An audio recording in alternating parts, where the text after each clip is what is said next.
Hello, this is Rachel Jones and this is Kalkine TV's breaking news. Now, at its meeting today, the board has decided to increase the cash rate target by 25 basis points to 35 basis points. RBA Governor Philip Lowe confirmed a 0.25 percentage point increase.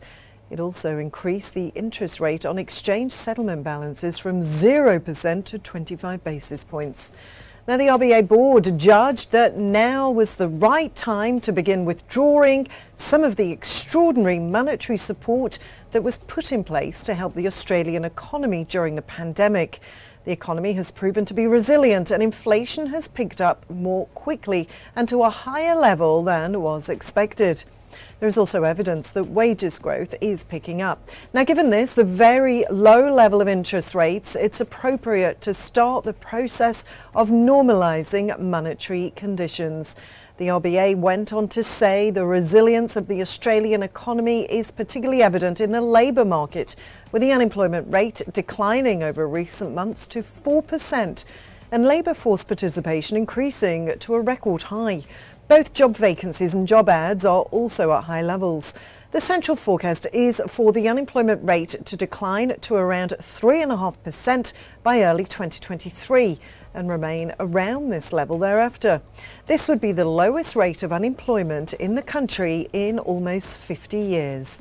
The outlook for economic growth in Australia also remains positive, although there are ongoing uncertainties around the global economy, and that arises from the ongoing disruptions from COVID-19, especially in China, also the war in Ukraine and declining consumer purchasing power from higher inflation.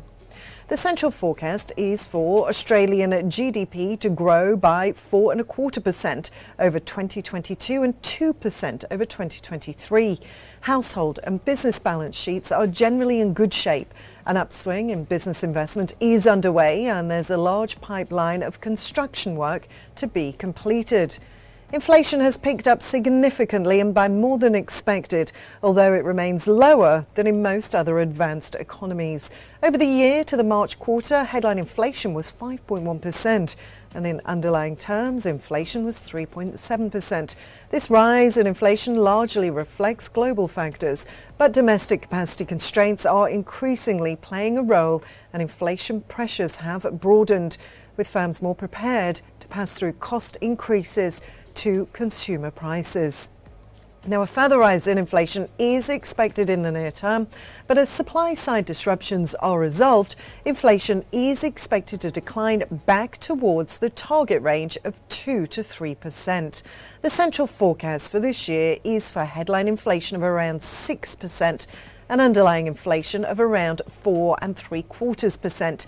By mid-2024, headline and underlying inflation are forecast to have moderated to around 3%. These forecasts are based on an assumption of further increases in interest rates. Now, the ASX has already seen a downturn after this announcement today. Stay tuned to Kalkine TV for more live finance news throughout the day. I'm Rachel, signing off for now.